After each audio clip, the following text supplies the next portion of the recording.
Newsflash, I am not perfect. I'm admitting it, I did not get the prediction of Hillary announcing her candidacy on her birthday yesterday. But, and it's a big but I'm still certain that she's going to at some point enter the 2020 campaign for president. Because how can she not? I mean, she has to be looking at the current field of candidates, especially the upper tier, and think to herself, oh, what a bunch of losers. I mean, Elizabeth Warren, she has a plan for everything. She has a plan now. She announced she has a plan to explain how she's going to pay for Medicare for all without raising costs. Well, if she really had a plan for that, or was well planned out, she would have already told us. So, I don't think she's really going anywhere. And come on, please. An annoying Harvard professor with plans for everything, is that really going to fly outside of Massachusetts? Nah, I don't think so. As far as Biden, come on, I don't want to, be distasteful, but the guy is just not all there. You know what I'm talking about. Just something is not working on all cylinders there. And then, of course, there's all that corruption problem that's coming out. As far as Bernie, actually, I think Bernie's going to do pretty good, but that's even more reason why Hillary will enter the campaign, because I don't think she can abide by in fact, I don't think the DNC can abide by Bernie winning the nomination. I think Bernie's going to do pretty good in Iowa. He's gotten a lot of sympathy since his heart attack. He seems to be in pretty good health since then. God bless it. God bless him. He got some really good endorsements from far left loony liberals, which, the AOC crowd and all that. So I don't think she can stand by. She's going to have to jump in, especially if Bernie is leading the pack as we go into the campaign season. I think she's going to jump in and try to steal the nomination from him again, like she did in 2016. So the big news yesterday was, of course, wasn't Hillary's birthday announcement. Although, by the way, there was a lot of mockery of her.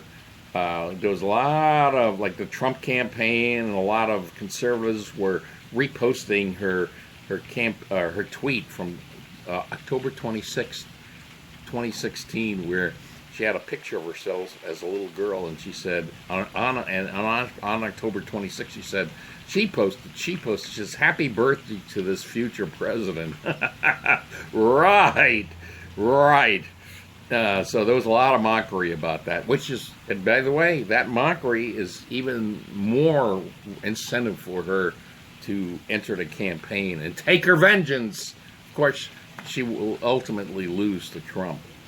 I don't think anybody can beat him, especially after the real big news yesterday was that the special forces killed the leader of ISIS, al-Baghdadi. And by the way, I like Scott Adams' new name for him, al-Baghdadi. Al-Baghdadi. So that was pretty cool. So we learned I'm not perfect. Oh, except in one way, I am perfect. In fact, a dental technician told me yesterday how perfect, well, not that I am, but that my teeth are. I hear this every time I go to the dentist or to a dental tech. I hear the same thing they say. They always say that I have the most perfect teeth they have ever seen. And the reason why they tell me that is because it's true. I have the most perfect teeth maybe in the entire world. I've never had any cavities nor fillings. And I can thank my dad for that, because I inherited. He had the same small teeth. He lived a long life, and in his entire life, never a cavity, never a filling, perfect teeth. So it's definitely genetics I inherited from him.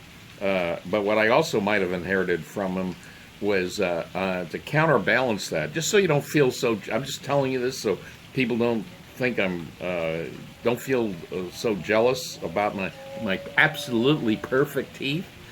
Yeah, I know there's a chip. I'll explain that in a second. I do have a really bad looking hammer toe on my left foot, so it balances out. But you know what? Between having a ridiculous looking hammer toe and then having perfect teeth, I'd rather take that over having really lousy teeth and perfect toes on both feet. So, and you know what? Having a hammer toe, it has no effect on me whatsoever. I walk. It looks like I would have trouble walking or anything. No, it doesn't bother me at all. One toe is actually kind of really too long there. That second toe from the big toe. You know what? I really don't care. And you know what? If it really did bother me, if I wear shoes in public, it's fine. But it doesn't bother me whatsoever. Oh, and as far as my chipped tooth, hey, I could have it capped. It's not a problem. Yeah, I got it chipped when I was about maybe 8 years old, 9 years old, and no, but I was about 8, if I remember. But you know what? I can have it capped at any time, but I leave it just so I don't make people so outrageously jealous with rage over my absolutely perfect, 100% perfect teeth. But like I say, as perfect as my teeth are, okay, my predictions are not so perfect. So